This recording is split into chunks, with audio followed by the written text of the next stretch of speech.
지금부터 보실 내용은 운동 프로그램이라는 겁니다. 원래 운동 프로그램은 개방회로 체계의 하위 단원으로 집어넣는 게 더 정확한데 이상하게 연수원에서는 이걸 다른 단원으로 뽑았습니다. 여러분들은 공부하실 때 운동 프로그램은 개방회로 체계를 공부하면서 함께 공부해야지 이렇게 생각하시는 게 좋아요. 그리고 여러분들은 이미 이걸 알고 계십니다. 왜냐하면 제가 앞에서 설명을 이미 드렸거든요. 그러니 조금 빠르게 넘어가 보겠습니다. 외부에서 자극이 들어올 때 그 자극들에 1대1로 대응하기 위해서 대뇌 피질에 미리 저장되어 있는 운동의 실행 계획이다 라고 되어 있네요. 권투의 사례를 보죠. 상대방 선수가 스트레이트를 뻗습니다. 그러면 나는 어떻게 피해서 어떻게 맞받아 쳐야지 이런 걸 연습을 통해서 대뇌 피질에 저장해 두는 겁니다. 그러니 상대방 선수가 스트레이트만 뻗으면 나는 그런 동작을 저절로 하게 됩니다. 여러분들도 여러분들의 종목에서 그런 동작들이 있죠. 그래서 그런 동작을 일부러 연습을 하지 않습니까? 우리가 어떤 종목이든 그 종목에 참여하면서 연습을 한다라고 하면 그게 바로 운동 프로그램을 만드는 과정이라고 보면 됩니다. 훈련 안에는 체력 훈련도 포함되어 있으니까 그건 운동 프로그램이 아니고요. 연습이 운동 프로그램을 만드는 과정이에요. 그런데 이 운동 프로그램을 활용해서 만들어지는 운동 동작들은 장단점이 있습니다. 우선 먼저 장점이 뭐냐면요. 빠르고 순간적으로 정확한 동작을 할 수 있다는 겁니다. 그런데 운동 프로그램으로 실행된 동작은 한계가 있기도 해요. 그건 또 뭐냐 하면 어떤 자극에 속아서 운동 프로그램이 실행이 되는 경우가 있습니다. 그러면 한 번 실행된 그 운동 프로그램은 중간에 수정이 불가능해요. 다시 권투의 사례를 들어볼게요. 권투에서 스파링을 하는 경우가 있습니다. 그런 경우에는 비슷한 수준의 사람끼리 싸웁니다. 특히 수준이 조금 높은 사람들끼리 스파링을 하는 경우에는 상대방이 지금 무엇을 할지를 거의 압니다. 스트레이트를 치려고 하는 건지 훅을 치려고 하는 건지 이런 걸 거의 다 압니다. 그래서 이런 경우에는 교과서적이고 전형적인 공격으로는 상대방을 때리는 게 어려워요. 너무 정직하게 달려들어서는 한 대도 못 때린다고요. 그래서 이 사람들은 쉬지 않고 서로를 속입니다. 어떤 경우냐 하면 상대방의 배를 노려봅니다.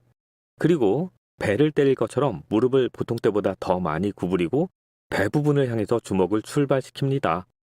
그러면 상대방 선수는 그 자극에 맞추어서 자신이 연습한 운동 프로그램을 실행을 합니다. 배로 날아오는 주먹을 막기 위한 동작을 자동적으로 실행하는 거죠. 그런데 그게 속은 거예요. 상대방이 배를 때릴 것처럼 하다가 그 주먹이 얼굴 쪽으로 훅 올라오는 경우가 있거든요. 그러면 이 사람은 배 부분을 막기 위한 동작을 실행했기 때문에 그 동작이 끝날 때까지는 얼굴 부분이 무방비로 노출됩니다. 얼굴을 한 대 맞겠죠?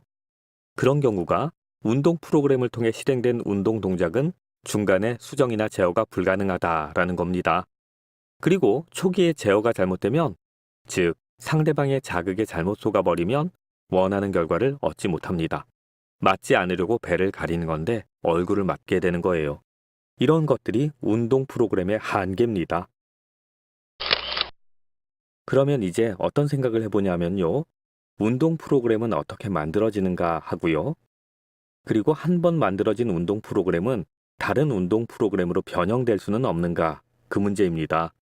결론적으로 말씀드리면 하나의 운동 프로그램은 연습을 통해 만들어집니다. 그리고 그렇게 만들어진 운동 프로그램은 또 다른 형태의 운동 프로그램으로 전이될 수 있습니다. 이제 그런 내용을 보시겠습니다. 제가 조금 전에 자기 배를 가리려다 속아서 얼굴을 맞는 선수의 사례를 들었습니다. 그러면 그 선수는 그런 경험을 통해서 또 다른 동작을 연습할 겁니다. 걔가 배를 때리려다 얼굴을 때렸어? 그러면 나는 이런 동작을 더 연습해야지 하면서 배와 얼굴을 동시에 가리는 연습을 할 거란 말이에요. 그런 연습을 안 하면 그건 바보 아닙니까? 맷집이 되게 좋은 거거나 권투체육관에 다니잖아요? 그런데 스파링을 하면서 가드를 안 올리는 사람들이 있습니다. 얼굴을 다 드러내고 스파링을 하는 거예요. 물론 몸이 굉장히 빠르거나 능숙한 사람들은 가드를 내려도 잘 안 맞지만 초보자가 그런 경우는 굉장히 불안합니다. 그거 보고 있으면 아슬아슬해요. 그런 사람들은 주먹을 얼굴로 다 맞거든요.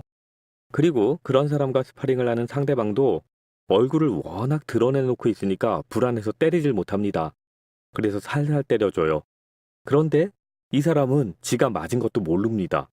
왜냐하면 상대방이 살살 때려줬거든. 그리고 스파링을 끝내고 내려와서는 자기는 한 대도 안 맞았다고 우깁니다. 그러면 저희들끼리 그래줍니다. 그래 너 안 맞더라. 이마로 막은 거지? 얼굴로 막은 거지? 어떨 땐 턱으로도 막던데? 뭐 이렇게 놀리죠. 이런 건 농담이고요. 일반적이고 정상적인 사람이라면 배를 때리는 줄 알고 가려는데 얼굴을 맞으면 다시는 그런 주먹을 맞지 않겠다 하면서 연습을 하겠죠. 배와 얼굴을 동시에 가리는 연습을 합니다. 그리고 그런 연습을 통해서 새로운 운동 프로그램이 하나 더 생깁니다. 이런 경우가 운동 프로그램이 전이되는 사례입니다. 그리고 그런 내용을 그림으로 보여드린 겁니다. 자, 기존의 운동 프로그램이라는 것이 있습니다. 운동 프로그램은 연습을 통해서 만들어진다라고 했으니까 그건 설명 안 드릴게요. 그런데 지금 외부에서 자극이 들어왔습니다. 그리고 그 자극에 맞추어서 기존의 운동 프로그램이 작동했겠죠.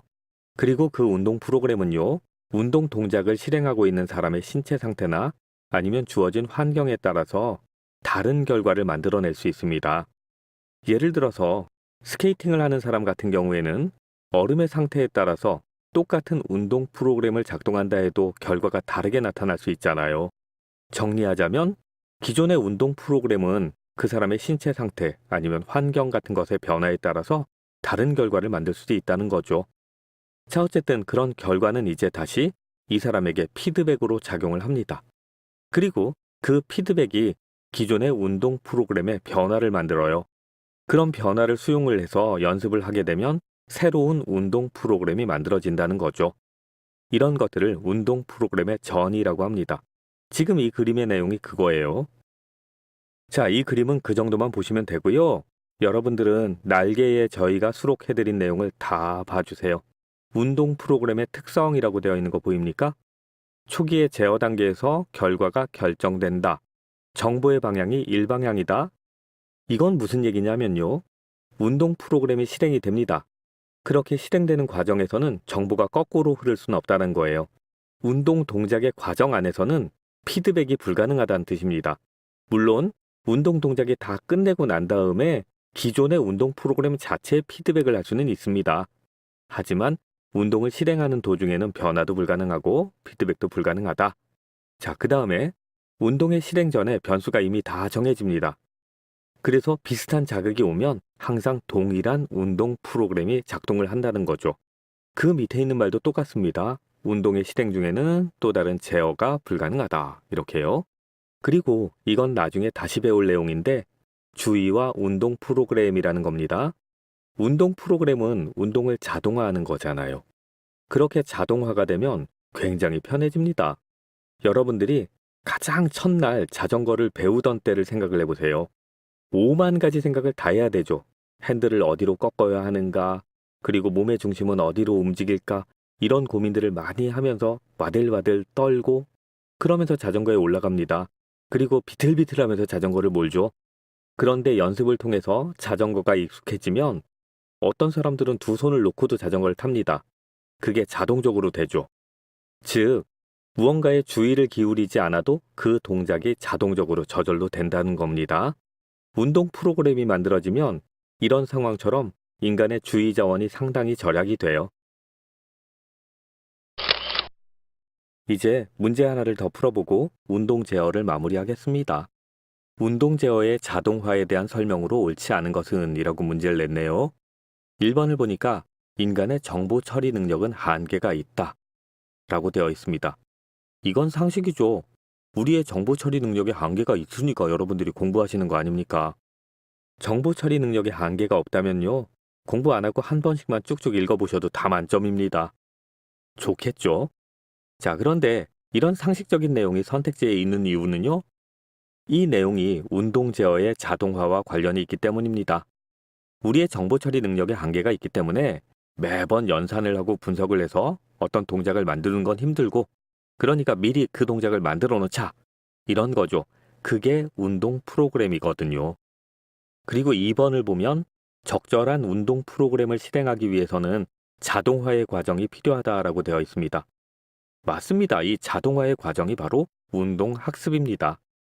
우리가 보통 훈련, 연습 이렇게 말하는데 그 중에서 연습을 말하는 겁니다. 자, 지금 공부를 하고 계신 분들 중에 이상하게 진도가 느려요, 아니면 잘 안 외워져요 하시는 분들이 분명히 계십니다. 그런 분들은 연습의 과정이 부족한 겁니다. 나중에 여러분들이 지도자가 되셨을 때 수강생 중에 하나가 이런 말을 합니다. 저는 빨리 안 늘어요. 이상하게 진도가 안 나가요. 그러면 뭐라고 말씀하시겠습니까? 연습이나 하세요 라고 하시겠죠? 자, 똑같은 겁니다. 연습을 해야 자동화가 되고 그 결과 발달이 발생하는 건데 그걸 안 하니까 발달이 안 되는 거죠. 그 다음에 선택지 4번. 느리더라도 정밀한 운동 동작을 위해서 유용하다라고 되어 있습니다. 이게 말이 안 되죠. 이럴 거면 뭐하러 연습을 하고 자동화를 하겠습니까? 더 빠르고 정확한 동작을 위해서 자동화를 하는 거 아닙니까? 그래서 답이 3번입니다. 그 다음에 4번을 읽어보니까 이런 말이 있습니다. 자동화는 운동 프로그램과 관련이 있다. 무조건 맞는 말이죠. 운동 프로그램이 만들어지면 운동 동작이 자동적으로 실행이 되니까 그걸 자동화라고 하잖아요. 자, 고생하셨는데 제가 장담할 수 있습니다. 여기서 한 문제나 두 문제 정도 나옵니다. 자동화 그리고 운동 프로그램 두 개념은 철저하게 공부하셔야 돼요.